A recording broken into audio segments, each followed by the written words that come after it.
back to another episode of the Behavioral Economics in Marketing podcast series. This is Sandra Thomas-Comenole.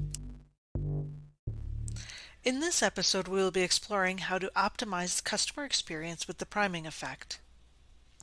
So jumping in, what is priming effect? Priming effect is a phenomenon whereby exposure to one stimulus influences how a person responds to a subsequent stimulus without any awareness of the connection. For example, if someone shouts Marco, your immediate response may be Polo, whether you say it out loud or not. The priming effect can have tremendous impact on our decisions, how we treat others, and society at large.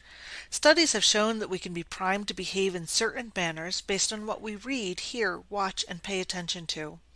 Researcher and college professor John Bargh demonstrated the priming effect by having different students unscramble sentences that reflected aggression, patience, or positivity. After finishing their sentences, the students were made to wait for the professor to check their answers. The researcher found that the students who were given the sentences about aggression to unscramble were willing to wait almost 46% less time than the other groups. Likewise, priming effect can impact society if enough individuals are primed through social norms, media, and laws to behave or think in a specific manner. The initial stimulus can come in a variety of forms such as scents, words, images, concepts, sounds, music, speech tones, facial expressions, etc., etc.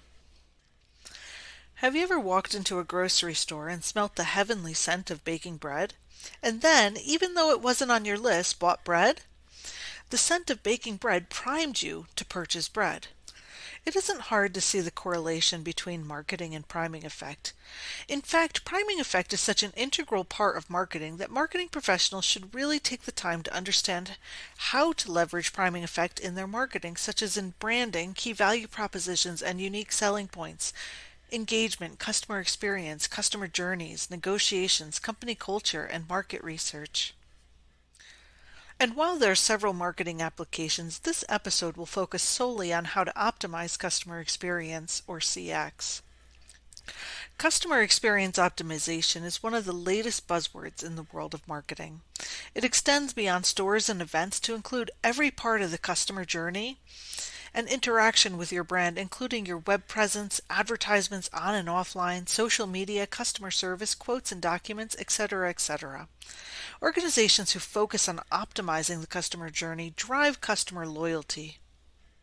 For marketing professionals that are just getting started with CX, here are a few guiding steps to CX optimization.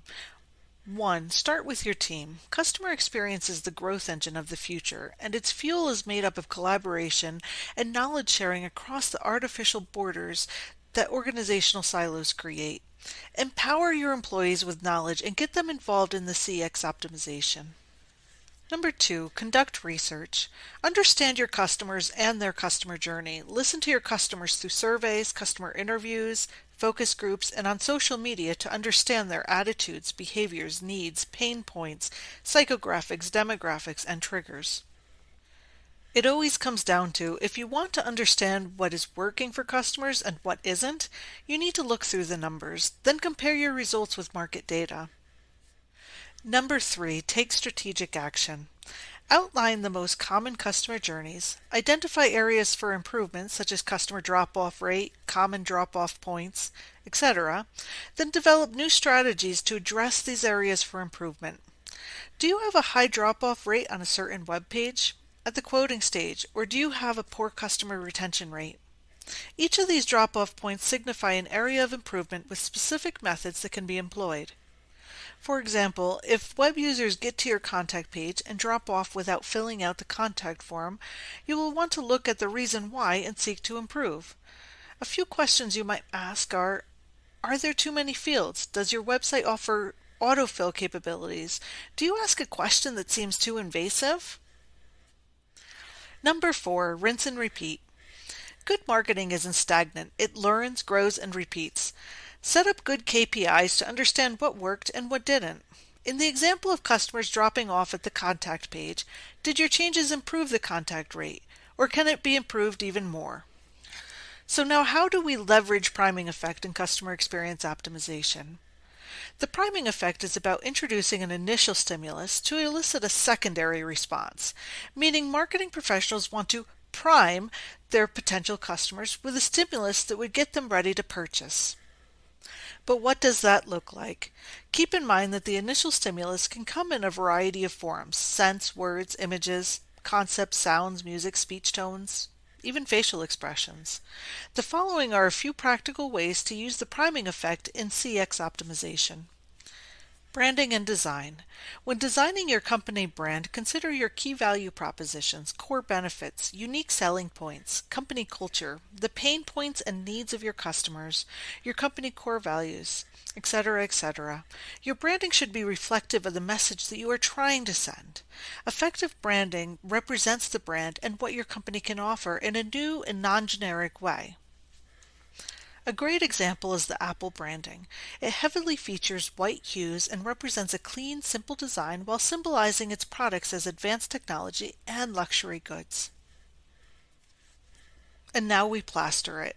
Once you have settled on your customer brand, plaster it internally and externally.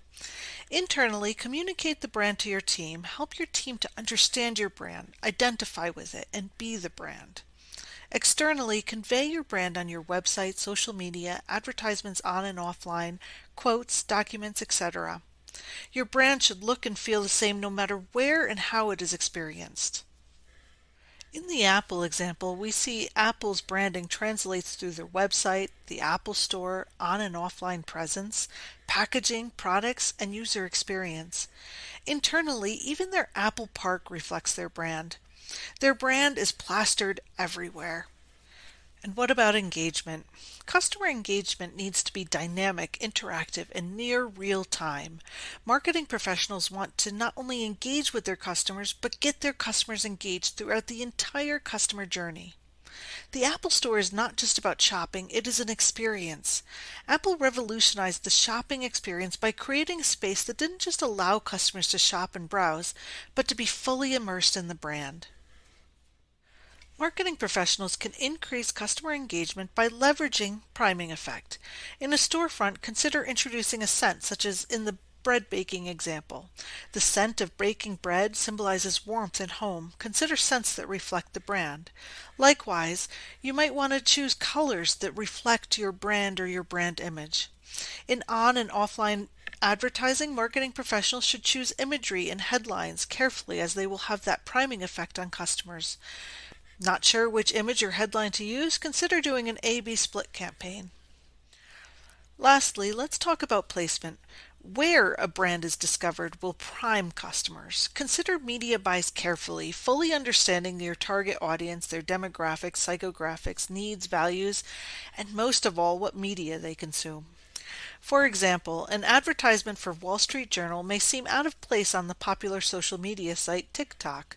Likewise, a skateboard company wouldn't want to advertise on the Wall Street Journal. There are many ways that marketing professionals can leverage the priming effect in customer experience. These were just a few. Wrapping it up. Understanding how we as humans make decisions is an important part of marketing. Behavioral economics is the study of decision making and can give keen insight into buyer behavior and help to shape your marketing mix. The priming effect is about introducing an initial stimulus to elicit a secondary response. Priming effect is such an integral part of marketing that marketing professionals should really take the time to understand how to leverage priming effect in their marketing. This episode focused solely on leveraging the priming effect in customer experience optimization through branding, engagement, and placement. Thank you for listening to another episode of Behavioral Economics and Marketing. This is Sandra Thomas-Comenole.